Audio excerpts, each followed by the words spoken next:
Hey developers, today we're going to take a look at server-side rendering with Nuxt.js. Let's give it a shot.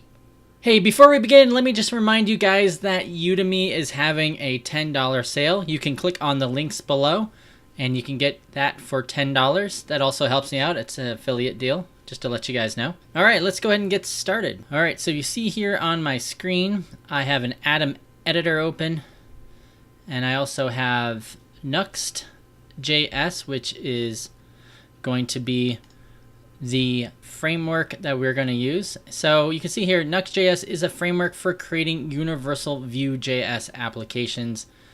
Its main scope is UI rendering.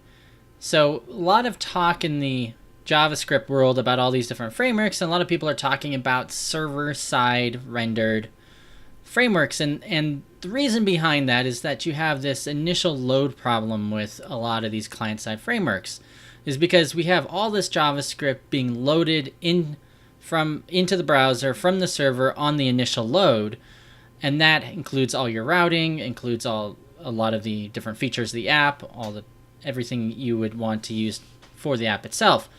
So that initial load can cause a problem with people on slower connections, on mobile and things like that. So there's ways of kind of having the server render and do some of those things for you, and then do something called like code splitting and rehydration, where you get just enough of the initial load of the page to load the first page, and then the rest of the JavaScript kind of gets loaded in the background.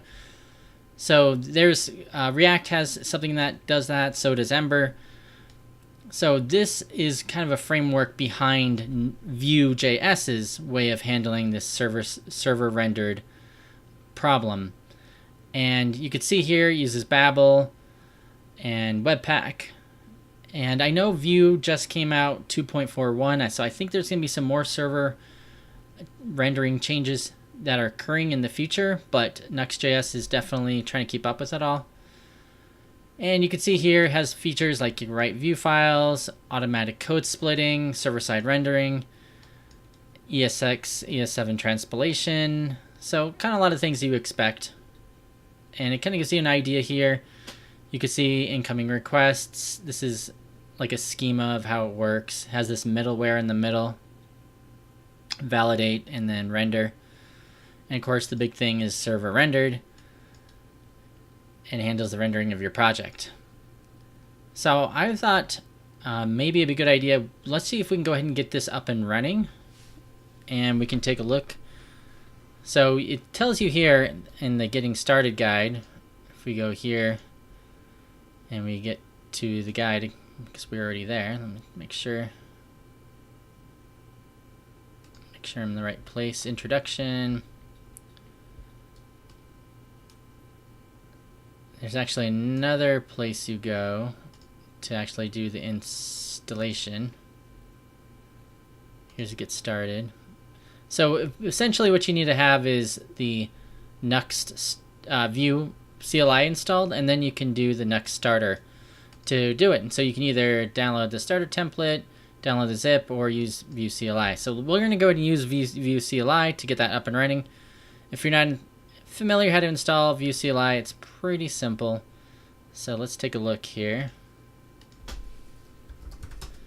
And I'm going to go ahead and go to the right directory. So I am not in the right directory. So I'm going to go mount, F, programming, Nuxt. And so Vue is installed here. So to install Vue, you have to have npm and node installed. If you don't have npm or node installed, I would go ahead and just go to the node website and you can install it from there, or you can use something called nvm. I would just Google that and you can learn all about nvm. So once you have npm and node installed, you can do npm install tacg, and I believe it's Vue CLI like this. I already have it installed, so I'm going to try this. You can go view init Nuxt starter, and then the project name. So I'm going to call it test Erik test. So, and then it should grab all the dependencies and put it on here. Create the project for us. So I'm going to call it project name Erik test. Okay, Erik test, put all lowercase. Description, I'm just going to hit enter through all this. Okay, so I'm going to go to the npm. I have yarn install. I'm just going to use npm install though. And then I'm going to do npm run dev. Let's see what happens. So this will just take a moment.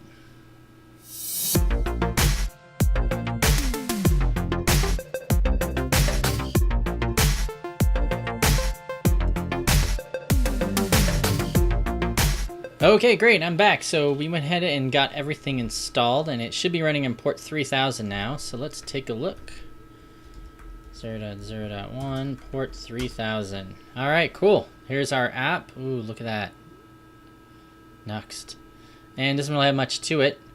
So we can see here in our Atom editor, you can see these directories. Might be kind of small on your screen, but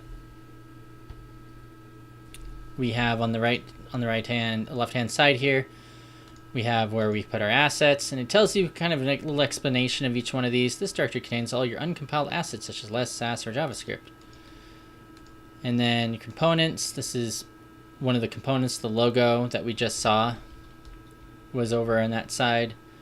Layouts, this is the layout that we have set up. We're just running Nuxt. And it tells you what it is too. So we can say layouts. This directory contains your application layouts. More information about the usage of this. You can look in the guides. And then we have our README middleware. This contains your application middleware. It lets you define custom function param before rendering a page or a group of pages. So this could be handy. Maybe you can do some of your server-side stuff here. And here's our index page. So universal Vue.js application. And so this should be all familiar to you if you understand how to use Vue. This looks very similar because we have the template at the tops, and then we have our code, and then we have the logo. So let's see, where's the logo? So here's the logo right here. And then we can put plugins in here. This directory contains your JavaScript plugins that you'd want to run before instantiating the root Vue.js application. We have our static. This directory contains your static files. Each file inside this directory is mapped to /, so you can get information in there. And then if you wanted to use like Vuex, you have a directory where you would store that information in there. So if we go in here and make a change, let's go to our index. And instead we put in Nuxt, we put,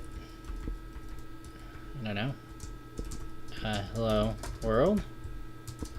We'll save it. Yep, you can see it's automatically updated there. And I don't know, let's see if we can, yep, we have our components here. Let's see if we can do data object, and we return something from here. Let's see if we put in a message in here, call message hello Erik, and then in here, instead of using curly brackets, we'll do message. Let's see what happens. Oh, there's a problem. Oh, okay, so let's try this. Actually, it's a method. There we go. So you can see hello Erik. So we just used our data method in here, some curly brackets, so that works. And then we can add a bunch of other stuff. So this was just a quick idea of how to use it. I didn't want to get into too much specifics. I just went ahead and got the server up and running and showed you a few things. On this next video, we're going to go ahead and add some new routes and add a little bit more complexity. So you'll be seeing that tomorrow. Thanks. And if you like these type of videos, please click that subscribe button below. That really helps me. I appreciate it. Take care.